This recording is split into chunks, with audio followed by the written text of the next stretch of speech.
नारायण नारायण। आज हम पढ़ रहे हैं श्री रामचरितमानस बालकांड, प्रथम सोपान, नवान्न परायण दूसरा विश्राम, मास परायण आठवां विश्राम।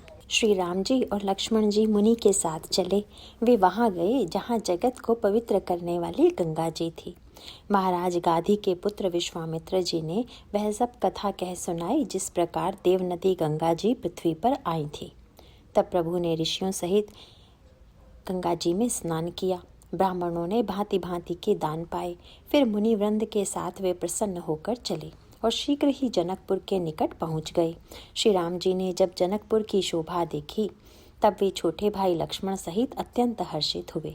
वहां अनेकों बावलियां, कुएं, नदी और तालाब हैं जिनमें अमृत के समान जल है और मणियों की सीढ़ियां बनी हुई हैं। मकरंद रस से मतवाले होकर भौरे सुंदर गुंजार कर रहे हैं। रंग बिरंगे बहुत से पक्षी मधुर शब्द कर रहे हैं। रंग रंग के कमल खिले हैं। सदा सब ऋतुओं में सुख देने वाला शीतल मंद सुगंध पवन बह रहा है। पुष्पवाटिका, बाग और वन जिनमें बहुत से पक्षियों का निवास है, फूलते फलते और सुंदर पत्तों से लदे हुए नगर के चारों ओर सुशोभित हैं। नगर की सुंदरता का वर्णन करते नहीं बनता। मन जहाँ जाता है वहीं लुभा जाता है। सुंदर बाजार हैं, मणियों से बने हुए विचित्र छज्जे हैं, मानो ब्रह्मा जी ने उन्हें अपने हाथों से बनाया है। कुबेर के समान श्रेष्ठ धनी व्यापारी सब प्रकार की अनेक वस्तुएं लेकर दुकानों में बैठे हैं। सुंदर चौराहे और सुहावनी गलियां सदा सुगंध से सिंची रहती हैं। सबके घर मंगलमय हैं और उन पर चित्र कढ़े हुए हैं, मानो कामदेव रूपी चित्रकार ने अंकित किया है। नगर के सभी स्त्री पुरुष सुंदर, पवित्र, साधु स्वभाव वाले, धर्मात्मा, ज्ञानी और गुणवान हैं। जहाँ जनक जी का अत्यंत अनुपम सुंदर निवास स्थान है, वहाँ के विलास ऐश्वर्य को देखकर देवता भी स्तंभित हो जाते हैं। मनुष्यों की तो बात ही क्या। राजमहल के परकोटे को देखकर चित्त चकित हो जाता है। ऐसा मालूम होता है मानो उसने समस्त लोकों की शोभा को घेर रखा है, रोक रखा है। उज्जवल महलों में अनेक प्रकार के सुंदर रीति से बने हुए मणि जटित सोने की जरी के पर्दे लगे हैं। सीता जी के रहने के सुंदर महल की शोभा का वर्णन किया ही कैसे जा सकता है। राजमहल के सब दरवाजे सुंदर हैं, जिनमें वज्र के मजबूत अथवा हीरों के चमकते हुए किवाड़ लगे हैं। वहाँ मातहत, राजाओं, नटों, मागधों और भाटों की भीड़ लगी रहती है। घोड़ों और हाथियों के लिए बहुत बड़ी बड़ी घुड़शालें और गजशालाएं बनी हुई हैं, जो सब समय घोड़े, हाथी और रथों से भरी रहती हैं। बहुत से शूरवीर मंत्री और सेनापति हैं। उन सब के घर भी राजमहल सरीखे ही हैं। नगर के बाहर तालाब और नदी के निकट जहाँ तहाँ बहुत से राजा लोग उतरे हुए डेरा डाले हुए हैं। वहीं आमों का एक अनुपम बाग देखकर, जहाँ सब प्रकार के सुभीते थे और जो सब तरह से सुहावना था, विश्वामित्र जी ने कहा, हे सुजान रघुवीर, मेरा मन कहता है कि यहीं रहा जाए। कृपा के धाम श्री रामचंद्र जी बहुत अच्छा स्वामिन कहकर वहीं मुनियों के समूह के साथ ठहर गए।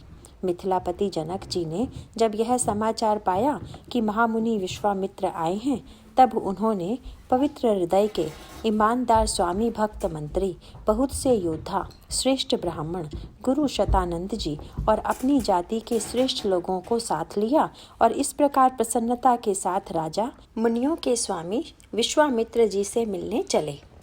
राजा ने मुनि के चरणों पर मस्तक रखकर प्रणाम किया। मुनियों के स्वामी विश्वामित्र जी ने प्रसन्न होकर आशीर्वाद दिया। फिर सारी ब्राह्मण मंडली को आदर सहित प्रणाम किया और अपना बड़ा भाग्य जानकर राजा आनंदित हुए। बार बार कुशल प्रश्न करके विश्वामित्र जी ने राजा को बैठाया। उसी समय दोनों भाई आ पहुँचे जो फुलवाड़ी देखने गए थे। सुकुमार किशोर अवस्था वाले श्याम और गौर वर्ण के दोनों कुमार नेत्रों को सुख देने वाले और सारे विश्व के चित्त को चुराने वाले हैं। जब रघुनाथ जी आए तब सभी उनके रूप एवं तेज से प्रभावित होकर उठकर खड़े हो गए। विश्वामित्र जी ने उनको अपने पास बैठा लिया। दोनों भाइयों को देखकर सभी सुखी हुए। सबके नेत्रों में जल भर आया। आनंद और प्रेम के आंसू उमड़ पड़े और शरीर रोमांचित हो उठे। राम जी की मधुर मनोहर मूर्ति को देखकर विदेह जनक, विशेष रूप से विदेह, देह की सुध बुध से रहित हो गए। मन को प्रेम में मग्न जान राजा जनक ने विवेक का आश्रय लेकर धीरज धारण किया और मुनि के चरणों में सिर नवाकर गदगद प्रेम भरी गंभीर वाणी से कहा, हे नाथ, कहिए, ये दोनों सुंदर बालक मुनिकुल के आभूषण हैं या किसी राजवंश के पालक, अथवा जिसका वेदों ने नेति कहकर गान किया है, कहीं वह ब्रह्म तो युगल रूप धरकर नहीं आया है? मेरा मन जो स्वभाव से ही वैराग्य रूप बना हुआ है, इन्हें देखकर इस तरह मुग्ध हो रहा है जैसे चंद्रमा को देखकर चकोर। हे प्रभु, इसीलिए मैं आपसे सत्य निश्चल भाव से पूछता हूँ, हे नाथ बताइए, छिपाव न कीजिए। इनको देखते ही अत्यंत प्रेम के वश होकर मेरे मन ने जबरदस्ती ब्रह्म सुख को त्याग दिया है। मुनि ने हंसकर कहा, हे राजन, आपने ठीक यथार्थ ही कहा। आपका वचन मिथ्या नहीं हो सकता। जगत में जहाँ तक जितने भी प्राणी हैं, ये सभी को प्रिय हैं। मुनि की रहस्य भई वाणी सुनकर श्री राम जी मन ही मन मुस्कुराते हैं, हंसकर मानो संकेत करते हैं कि रहस्य खोलिए नहीं। तब मुनि ने कहा, ये रघुकुल मणि महाराज दशरथ के पुत्र हैं। मेरे हित के लिए राजा ने इन्हें मेरे साथ भेजा है। ये राम और लक्ष्मण दोनों श्रेष्ठ भाई रूप, शील और बल के धाम हैं। सारा जगत इस बात का साक्षी है कि इन्होंने युद्ध में असुरों को जीतकर मेरे यज्ञ की रक्षा की है। राजा ने कहा, हे मुनि, आपके चरणों के दर्शन कर मैं अपने पुण्य प्रभाव कह नहीं सकता। ये सुंदर श्याम और गौर वर्ण के दोनों भाई आनंद को भी आनंद देने वाले हैं। इनकी आपस की प्रीति बड़ी पवित्र और सुहावनी है, मन को बहुत भाती है, पर वाणी से कही नहीं जा सकती। विदेह जनक जी आनंदित होकर कहते हैं, हे नाथ, सुनिए, ब्रह्म और जीव की तरह इनमें स्वाभाविक प्रेम है। राजा बार बार प्रभु को देखते हैं, दृष्टि वहां से हटना ही नहीं चाहती। प्रेम से शरीर पुलकित हो रहा है और हृदय में बड़ा उत्साह है। फिर मुनि की प्रशंसा करके और उनके चरणों में सिर नवाकर राजा उन्हें नगर में लिवा चले। एक सुंदर महल जो सब समय सभी ऋतुओं में सुखदायक था, वहां राजा ने उन्हें ले जाकर ठहराया। तदंतर सब प्रकार से पूजा और सेवा करके राजा विदा मांगकर अपने घर गए। रघुकुल के शिरोमणि प्रभु श्री रामचंद्र जी ऋषियों के साथ भोजन और विश्राम करके भाई लक्ष्मण समेत बैठे। उस समय पहर भर दिन रह गया था। लक्ष्मण जी के हृदय में विशेष लालसा है कि जाकर जनकपुर देखावें, परंतु प्रभु श्री रामचंद्र जी का डर है और फिर मुनि से भी सकुचाते हैं, इसीलिए प्रकट में कुछ नहीं कहते, मन ही मन मुस्कुरा रहे हैं। अंतर्यामी श्री रामचंद्र जी ने छोटे भाई के मन की दशा जान ली। तब उनके हृदय में भक्त वत्सलता उमड़ आई। वे गुरु की आज्ञा पाकर बहुत ही विनय के साथ सकुचाते हुए मुस्कुरा कर बोले, हे नाथ, लक्ष्मण नगर देखना चाहते हैं, किंतु प्रभु आपके डर और संकोच के कारण स्पष्ट नहीं कहते। यदि आपकी आज्ञा पाऊं तो मैं इनको नगर दिखलाकर तुरंत ही वापस ले आऊं। यह सुनकर मुनीश्वर विश्वामित्र जी ने प्रेम सहित वचन कहे, हे राम, तुम नीति की रक्षा कैसे न करोगे? हे तात, तुम धर्म की मर्यादा का पालन करने वाले और प्रेम के वशीभूत होकर सेवकों को सुख देने वाले हो। सुख के निधान दोनों भाई जाकर नगर देख आओ। अपने सुंदर मुख दिखलाकर सब नगर निवासियों के नेत्रों को सफल करो। सब लोगों के नेत्रों को सुख देने वाले दोनों भाई मुनि के चरण कमलों की वंदना करके चले। बालकों के झुंड इनके सौंदर्य की अत्यंत शोभा देखकर साथ लग गए। उनके नेत्र और मन इनकी माधुरी पर लुभा गए। दोनों भाइयों के पीले रंग के वस्त्र हैं, कमर के पीले दुपट्टों में तरकस बंधे हैं, हाथों में सुंदर धनुष बाण सुशोभित हैं। श्याम और गौर वर्ण के शरीरों के अनुकूल, अर्थात जिस पर जिस रंग का चंदन अधिक फबे, उस पर उसी रंग के सुंदर चंदन की खोर लगी है। सांवरे और गोरे रंग की मनोहर जोड़ी है। सिंह के समान पुष्ट गर्दन, गले का पिछला भाग है, विशाल भुजाएं हैं। चौड़ी छाती पर अत्यंत सुंदर गजमुक्ता की माला है। सुंदर लाल कमल के समान नेत्र हैं। तीनों तापों से छुड़ाने वाला चंद्रमा के समान मुख है। कानों में सोने के कर्णफूल अत्यंत शोभा दे रहे हैं और देखते ही देखने वालों के चित्त को मानो चुरा लेते हैं। उनकी चितवन बड़ी मनोहर है और भौहें तिरछी एवं सुंदर हैं। माथे पर तिलक की रेखाएं ऐसी सुंदर हैं मानो मूर्तिमती शोभा पर मोहर लगा दी गई है। सिर पर सुंदर चौकोनी टोपियां दिए हैं। काले और घुंघराले बाल हैं। दोनों भाई नख से लेकर शिखा तक, एड़ी से चोटी तक सुंदर हैं और सारी शोभा जहाँ जैसी चाहिए वैसी ही है। जब पुरवासियों ने यह समाचार पाया कि दोनों राजकुमार नगर देखने के लिए आए हैं, तब वे सब घर बार और सब काम काज छोड़कर ऐसे दौड़े मानो दरिद्री खजाना लूटने दौड़े हों। स्वभाव से ही सुंदर दोनों भाइयों को देखकर वे लोग नेत्रों का फल पाकर सुखी हो रहे हैं। युवती स्त्रियां घर के झरोखों से लगी हुई प्रेम सहित श्री रामचंद्र जी के रूप को देख रही हैं। वे आपस में बड़े प्रेम से बातें कर रही हैं। हे सखी, इन्होंने करोड़ों कामदेवों की छवि को जीत लिया है। देवता, मनुष्य, असुर, नाग और मुनियों में ऐसी शोभा तो कहीं सुनने में भी नहीं आती। भगवान विष्णु के 4 भुजाएं हैं, ब्रह्मा जी के 4 मुख हैं, शिव जी का विकट भयानक वेश है और उनके 5 मुंह हैं। हे सखी, दूसरा देवता भी कोई ऐसा नहीं है जिसके साथ इस छवि की उपमा दी जाए। इनकी किशोर अवस्था है। ये सुंदरता के घर, सांवले और गोरे रंग के तथा सुख के धाम हैं। इनके अंग अंग पर करोड़ों अरबों कामदेवों को निछावर कर देना चाहिए। हे सखी, भला कहो तो ऐसा कौन शरीरधारी होगा जो इस रूप को देखकर मोहित न हो जाए, अर्थात यह रूप जड़ चेतन सबको मोहित करने वाला है। तब कोई दूसरी सखी प्रेम सहित कोमल वाणी से बोली, हे सयानी, मैंने जो सुना है उससे सुनो। ये दोनों राजकुमार महाराज दशरथ जी के पुत्र हैं। बाल राजहंसों का सा सुंदर जोड़ा है।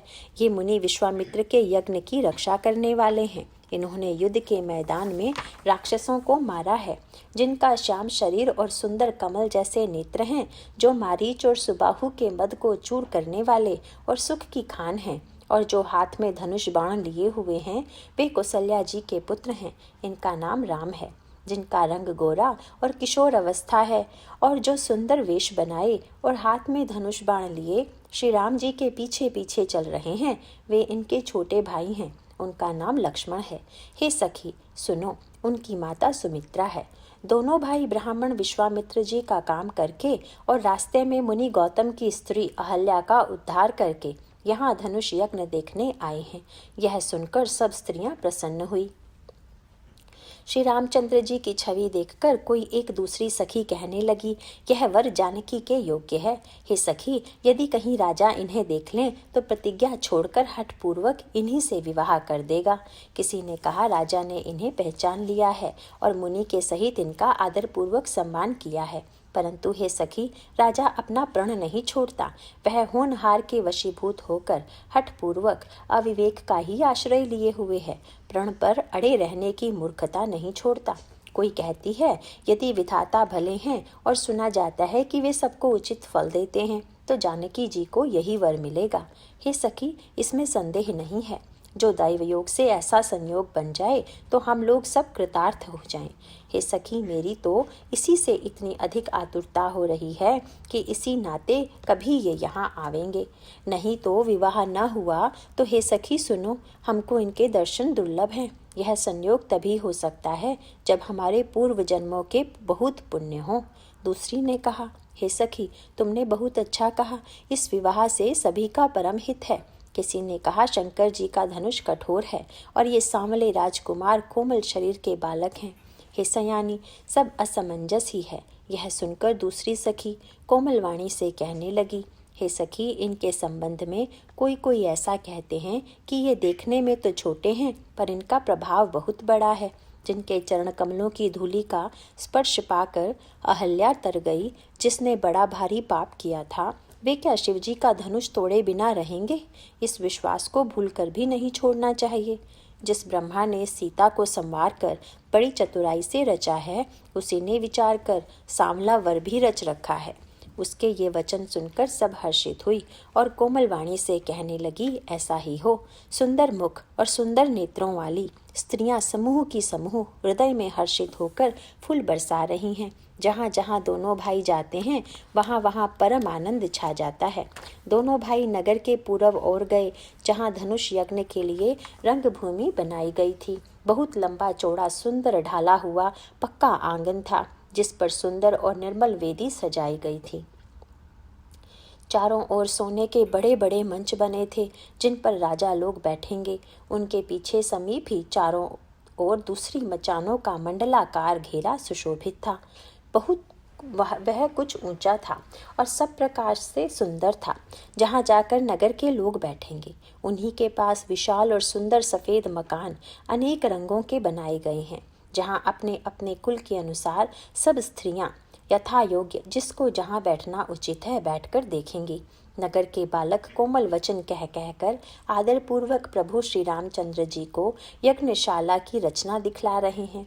सब बालक इसी बहाने प्रेम के वश होकर श्री राम जी के मनोहर अंगों को छूकर शरीर से पुलकित हो रहे हैं और दोनों भाइयों को देख देख कर उनके हृदय में अत्यंत हर्ष हो रहा है। श्री रामचंद्र जी ने सब बालकों को प्रेम के वश जानकर यज्ञ भूमि के स्थानों की प्रेम पूर्वक प्रशंसा की। इससे बालकों का उत्साह, आनंद और प्रेम और भी बढ़ गया, जिससे वे सब अपनी अपनी रुचि के अनुसार उन्हें बुला लेते हैं और प्रत्येक के बुलाने पर दोनों भाई प्रेम सहित उनके पास चले जाते हैं। कोमल, मधुर और मनोहर वचन कहकर श्री राम जी अपने छोटे भाई लक्ष्मण को यज्ञ भूमि की रचना दिखलाते हैं, जिनकी आज्ञा पाकर माया लव निमेष पलक गिरने के चौथाई समय में ब्रह्मांडों के समूह रच डालती है। वही दिनों पर दया करने वाले श्री राम जी भक्ति के कारण धनुष यज्ञशाला को चकित होकर आश्चर्य के साथ देख रहे हैं। इस प्रकार सब कौतुक विचित्र रचना देखकर वे गुरु के पास चले। देर हुई जानकर उनके मन में डर है। जिनके भय से डर को भी डर लगता है, वही प्रभु भजन का प्रभाव, जिसके कारण ऐसे महान प्रभु भी भय का नाट्य करते हैं, दिखला रहे हैं। उन्होंने कोमल, मधुर और सुंदर बातें कहकर बालकों को जबरदस्ती विदा किया। फिर भय, प्रेम, विनय और बड़े संकोच के साथ दोनों भाई गुरु के चरण कमलों में सिर नवाकर आज्ञा पाकर बैठे। रात्रि का प्रवेश होते ही संध्या के समय मुनि ने आज्ञा दी। तब सबने संध्या वंदन किया। फिर प्राचीन कथाएं और इतिहास कहते कहते सुंदर रात्रि दोपहर बीत गई। तब श्रेष्ठ मुनि ने जाकर शयन किया। दोनों भाई उनके चरण दबाने लगे। जिनके चरण कमलों के दर्शन एवं स्पर्श के लिए वैराग्यवान पुरुष भी भांति भांति के जप और योग करते हैं, वे ही दोनों भाई मानो प्रेम से जीते हुए प्रेम पूर्वक गुरु जी के चरण कमलों को दबा रहे हैं। मुनि ने बार बार आज्ञा दी।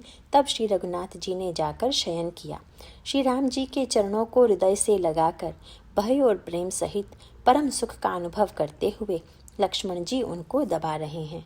प्रभु श्री रामचंद्र जी ने बार बार कहा, हे तात, अब सो जाओ। तब वे उन चरण कमलों को हृदय में धरकर लेट रहे। रात बीतने पर मुर्गे का शब्द कानों से सुनकर लक्ष्मण जी उठे। जगत के स्वामी सुजान श्री रामचंद्र जी भी गुरु से पहले ही जाग गए। सब शौच क्रिया करके वे जाकर नहाए। फिर संध्या, अग्निहोत्री आदि नित्य कर्म करके समाप्त करके उन्होंने मुनि को मस्तक नवाया। पूजा का समय जानकर गुरु की आज्ञा पाकर दोनों भाई फूल लेने चले।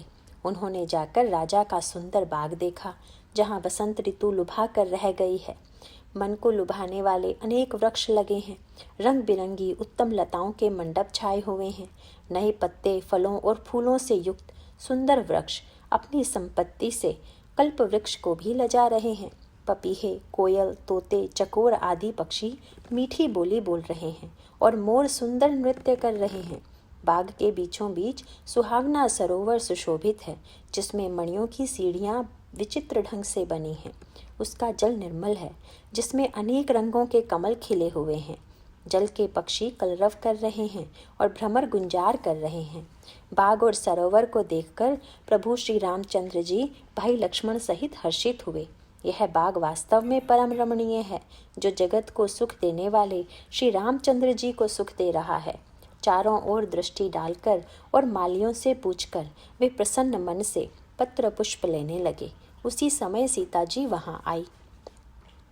माता ने उन्हें गिरिजा पार्वती जी की पूजा करने के लिए भेजा था। साथ में सब सुंदरी और सयानी सखियां हैं, जो मनोहर वाणी से गीत गा रही हैं। सरोवर के पास गिरिजा जी का मंदिर सुशोभित है, जिसका वर्णन नहीं किया जा सकता। देखकर मन मोहित हो जाता है।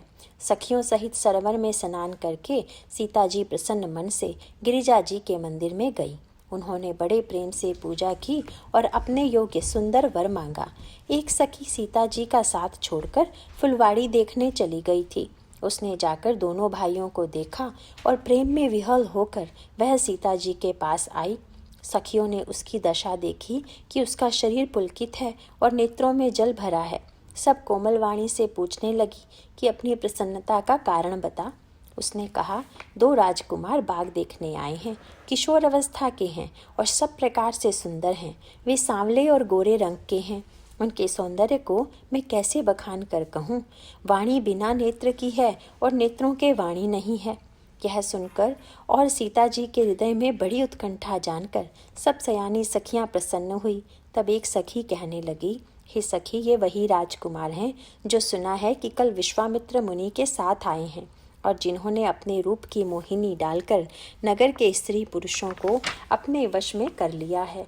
जहाँ तहाँ सब लोग उन्हीं की छवि का वर्णन कर रहे हैं। अवश्य चलकर उन्हें देखना चाहिए, वे देखने ही योग्य हैं। उसके वचन सीता जी को अत्यंत ही प्रिय लगे और दर्शन के लिए उनके नेत्र अकुला उठे। उसी प्यारी सखी को आगे करके सीता जी चली। पुरानी प्रीति को कोई लख नहीं पाता। नारद जी के वचनों का स्मरण करके सीता जी के मन में पवित्र प्रीति उत्पन्न हुई। वे चकित होकर सब ओर इस तरह देख रहे हैं मानो डरी हुई मृगछौनी इधर उधर देख रही हो। कंकण, हाथों के कड़े, करघनी और पायजेब के शब्द सुनकर श्री रामचंद्र जी हृदय में विचार कर लक्ष्मण से कहते हैं, यह ध्वनि ऐसी आ रही है मानो कामदेव ने विश्व को जीतने का संकल्प करके डंके पर चोट मारी है। ऐसा कहकर श्री रामचंद्र जी ने फिर कर उस ओर देखा। श्री सीता जी के मुख रूपी चंद्रमा को निहारने के लिए उनके नेत्र चकोर बन गए।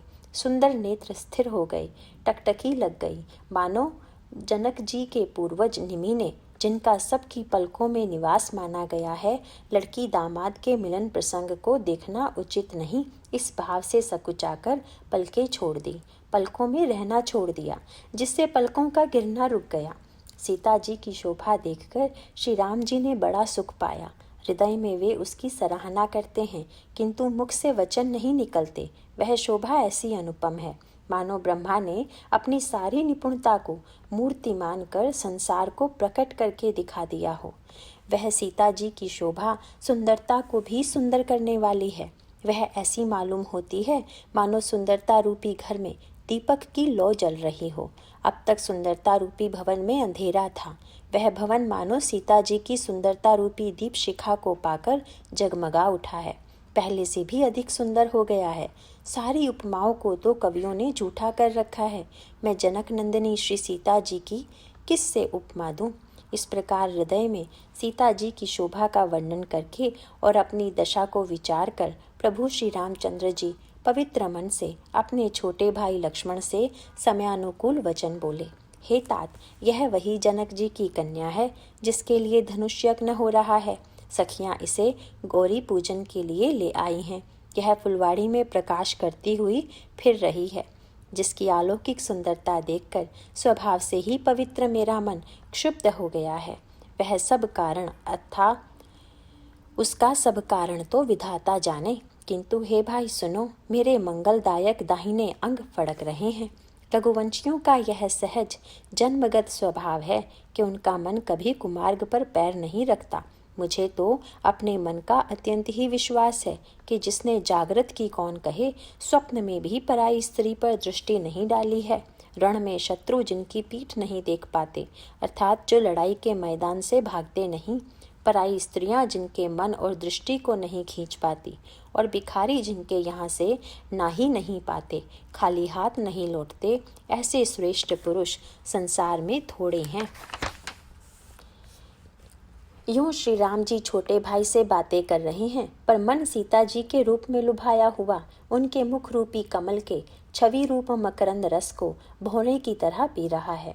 सीता जी चकित होकर चारों ओर देख रही हैं। मन इस बात की चिंता कर रहा है कि राजकुमार कहाँ चले गए।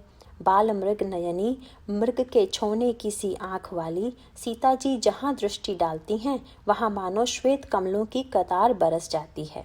तब सखियों ने लता की ओर में सुंदर श्याम और गौर कुमारों को दिखलाया। उनके रूप को देखकर नेत्र ललचा उठे। वे ऐसे प्रसन्न हुए मानो उन्होंने अपना खजाना पहचान लिया। श्री रघुनाथ जी की छवि देखकर नेत्र थकित, निश्चल हो गए, पलकों ने भी गिरना छोड़ दिया। अधिक स्नेह के कारण शरीर विहल हो गया, मानो शरद ऋतु के चंद्रमा को चकोरी बेसुध हुई देख रही हो। नेत्रों के रास्ते श्री राम जी को हृदय में लाकर चतुर शिरोमणि जानकी जी ने पलकों के किवाड़ लगा दिए, अर्थात नेत्र मूंदकर उनका ध्यान करने लगी। जब सखियों ने श्री सीता जी को प्रेम के वश जाना, तब वे मन में सकुचा गई, कुछ कह नहीं सकती थी। उसी समय दोनों भाई लता मंडप में से प्रकट हुए, मानो दो निर्मल चंद्रमा बादलों के पर्दे को हटाकर निकले हों। दोनों सुंदर भाई शोभा की सीमा हैं। उनके शरीर की आभा नीले और पीले कमल की सी है। सिर पर सुंदर मोरपंख सुशोभित है। उनके बीच बीच में फूलों की कलियों के गुच्छे लगे हैं। माथे पर तिलक और पसीने की बूंदें शोभायमान हैं। कानों में सुंदर भूषणों की छवि छाई है। टेढ़ी भौहें और घुंघराले बाल हैं। नए लाल कमल के समान रत्नारे लाल नेत्र हैं। ठोड़ी, नाक और गाल बड़े सुंदर हैं और हंसी की शोभा मन को मोल लिए लेती है। मुख की छवि तो मुझसे कही ही नहीं जाती, जिसे देखकर बहुत से कामदेव लजा जाते हैं। वक्षस्थल पर मणियों की माला है। शंख के सदृश सुंदर गला है। कामदेव के हाथी के बच्चे की सूंड के समान उतार चढ़ाव एवं कोमल भुजाएं हैं, जो बल की सीमा है। जिसके बाएं हाथ में फूलों सहित दोना है, हे सखी, वह सांवला कुंवर तो बहुत ही सलोना है। सिंह किसी पतली लचीली कमर वाले पीतांबर धारण किए हुए, शोभा और शील के भंडार, सूर्य कुल के भूषण श्री रामचंद्र जी को देखकर सखियां अपने आप को भूल गई। एक चतुर सखी धीरज धरकर हाथ पकड़कर सीता जी से बोली, गिरिजा जी का ध्यान फिर कर लेना, इस समय राजकुमार को क्यों नहीं देख लेती।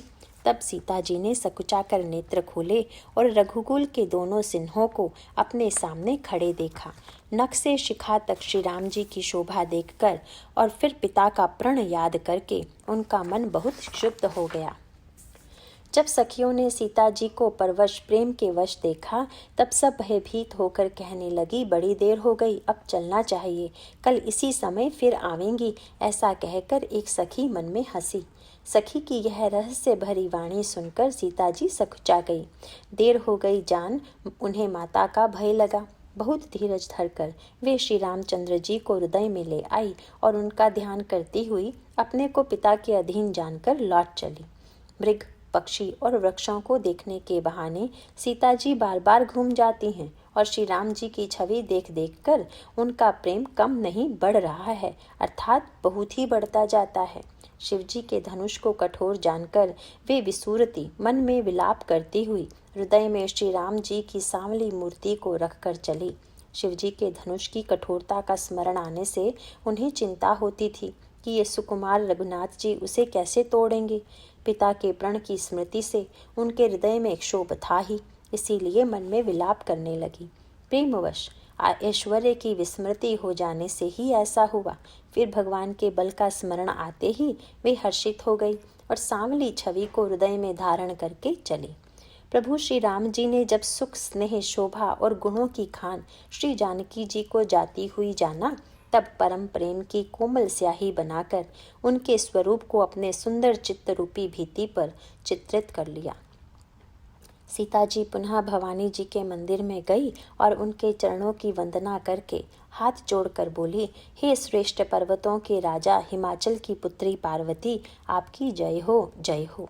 हे महादेव जी के मुख रूपी चंद्रमा की एक टक की ओर टकटकी लगाकर देखने वाली चकोरी, आपकी जय हो। हे हाथी के मुख वाले गणेश जी और 6 मुखों वाले स्वामी कार्तिक जी की माता, हे जगजननी, हे बिजली की सी कांति युक्त शरीर वाली, आपकी जय हो। आपका न आदि है, न मध्य है और न अंत है। आपके असीम प्रभाव को वेद भी नहीं जानते। आप संसार को उत्पन्न, पालन और नाश करने वाली हैं, विश्व को मोहित करने वाली और स्वतंत्र रूप से विहार करने वाली हैं। पति को इष्ट देव मानने वाली श्रेष्ठ नारियों में हे माता, आपकी प्रथम गणना है।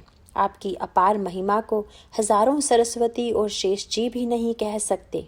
हे भक्तों को मुँह मांगा वर देने वाली, हे त्रिपुर के शत्रु शिव जी की प्रिय पत्नी, आपकी सेवा करने से चारों फल सुलभ हो जाते हैं। हे देवी, आपके चरण कमलों की पूजा करके देवता, मनुष्य और मुनि सभी सुखी हो जाते हैं। मेरे मनोरथ को आप भली भांति जानती हैं, क्योंकि आप सदा सबके हृदय रूपी नगरी में निवास करती हैं। इसी कारण मैंने उसको प्रकट नहीं किया। ऐसा कहकर जानकी जी ने उनके चरण पकड़ लिए। गिरिजा जी सीता जी के विनय और प्रेम के वश में हो गई। उनके गले की माला खिसक पड़ी और मूर्ति मुस्कुराई। सीता जी ने आदरपूर्वक उस प्रसाद माला को सिर पर धारण किया। गौरी जी का हृदय हर्ष से भर गया और वे बोली, हे सीता, हमारी सच्ची आशीष सुनो, तुम्हारी मनोकामना पूरी होगी। नारद जी का वचन सदा पवित्र, संशय, भ्रम आदि दोषों से रहित और सत्य है। जिसमें तुम्हारा मन अनुरक्त हो गया है वही वर तुमको मिलेगा। जिसमें तुम्हारा मन अनुरक्त हो गया है वही स्वभाव से ही सुंदर सांवला वर श्री रामचंद्र जी तुमको मिलेगा। वह दया का खजाना और सुजान सर्वज्ञ है, तुम्हारे शील और स्नेह को जानता है। इस प्रकार श्री गौरी जी का आशीर्वाद सुनकर जानकी जी समेत सब सखियां हृदय में हर्षित हुई। तुलसीदास जी कहते हैं, भवानी जी की बार बार पूजा कर सीता जी प्रसन्न मन से राजमहल को लौट चले। गौरी जी को अनुकूल जानकर सीता जी के हृदय को जो हर्ष हुआ वह कहा नहीं जा सकता। सुंदर मंगलों के मूल उनके बाएं अंग फड़कने लगे। हृदय में सीता जी के सौंदर्य की सराहना करते हुए दोनों भाई गुरु जी के पास गए। श्री रामचंद्र जी ने विश्वामित्र जी से सब कुछ कह दिया, क्योंकि उनका सरल स्वभाव है, छल तो उसे छूता भी नहीं है। फूल पाकर मुनि ने पूजा की, फिर दोनों भाइयों को आशीर्वाद दिया कि तुम्हारे मनोरथ सफल हों। यह सुनकर श्री राम लक्ष्मण सुखी हुए। श्रेष्ठ विज्ञानी मुनि विश्वामित्र जी भोजन करके कुछ प्राचीन कथाएं कहने लगे। इतने में दिन बीत गया और गुरु की आज्ञा पाकर दोनों भाई संध्या करने चले। उधर पूर्व दिशा में सुंदर चंद्रमा उदय हुआ। श्री रामचंद्र जी ने उसे सीता के मुख के समान देखकर सुख पाया। फिर मन में विचार किया कि यह चंद्रमा सीता जी के मुख के समान नहीं है। खारे समुद्र में तो इसका जन्म, फिर उसी समुद्र से उत्पन्न होने के कारण विष उसका भाई। दिन में यह मलिन, शोभाहीन, निस्तेज रहता है और कलंकी काले दाग से युक्त है। बेचारा गरीब चंद्रमा सीता जी के मुख की बराबरी कैसे पा सकता है। फिर यह घटता बढ़ता है और विरहणी स्त्रियों को दुख देने वाला है। राहु अपनी संधि में पाकर इसे ग्रस लेता है। चकवे को चकवी के वियोग का शोक देने वाला और कमल का वैरी उसे मुरझा देने वाला है। हे चंद्रमा, तुझ में बहुत से अवगुण हैं जो सीता जी में नहीं हैं। जानकी जी के मुख की तुझे उपमा देने में बड़ा अनुचित कर्म करने का दोष लगेगा। इस प्रकार चंद्रमा के बहाने सीता जी के मुख की छवि का वर्णन करके बड़ी रात हो गई जान वे गुरु जी के पास चले। मुनि के चरण कमलों में प्रणाम करके आज्ञा पाकर उन्होंने विश्राम किया। रात बीतने पर श्री रघुनाथ जी जागे और भाई को देखकर ऐसा कहने लगे, हे तात, देखो, कमल चक्रवाक और समस्त संसार को सुख देने वाला अरुणोदय हुआ है। लक्ष्मण जी दोनों हाथ जोड़कर प्रभु के प्रभाव को सूचित करने वाली कोमल वाणी बोले। अरुणोदय होने से कुमुदनी सकुचा गई और तारागणों का प्रकाश फीका पड़ गया। जिस प्रकार आपका आना सुनकर सब राजा बलहीन हो गए हैं। सब राजा रूपी तारे उजाला मंद प्रकाश करते हैं, पर वे धनुष रूपी महान अंधकार को हटा नहीं सकते। रात्रि का अंत होने से जैसे कमल, चकवे, भंवरे और नाना प्रकार के पक्षी हर्षित हो रहे हैं, वैसे ही हे प्रभु, आपके सब भक्त धनुष टूटने पर सुखी होंगे। सूर्य उदा हुआ, बिना ही परिश्रम अंधकार नष्ट हो गया। तारे छिप गए, संसार में तेज का प्रकाश हो गया। हे रघुनाथ जी, सूर्य ने अपने उदय के बहाने सब राजाओं को प्रभु आपका प्रताप दिखलाया है। आपकी भुजाओं के बल की महिमा को उद्घाटित करने, खोलकर दिखाने के लिए ही धनुष तोड़ने की यह पद्धति प्रकट हुई है। भाई के वचन सुनकर प्रभु मुस्कुराए। फिर स्वभाव से ही पवित्र श्री राम जी ने शौच से निवृत्त होकर स्नान किया और नित्य कर्म करके वे गुरु जी के पास आए। आकर उन्होंने गुरु जी के सुंदर चरण कमलों में सिर नवाया। तब जनक जी ने शतानंद जी को बुलाया और उन्हें तुरंत ही विश्वामित्र मुनि के पास भेजा। उन्होंने आकर जनक जी की विनती सुनाई। विश्वामित्र जी ने हर्षित होकर दोनों भाइयों को बुलाया। शतानंद जी के चरणों की वंदना करके प्रभु श्री रामचंद्र जी गुरु जी के पास जा बैठे। तब मुनि ने कहा, हे तात, चलो, जनक जी ने बुला भेजा है। नारायण नारायण। मासपरायण 8वां विश्राम समाप्त। नवाहन परायण दूसरा विश्राम समाप्त।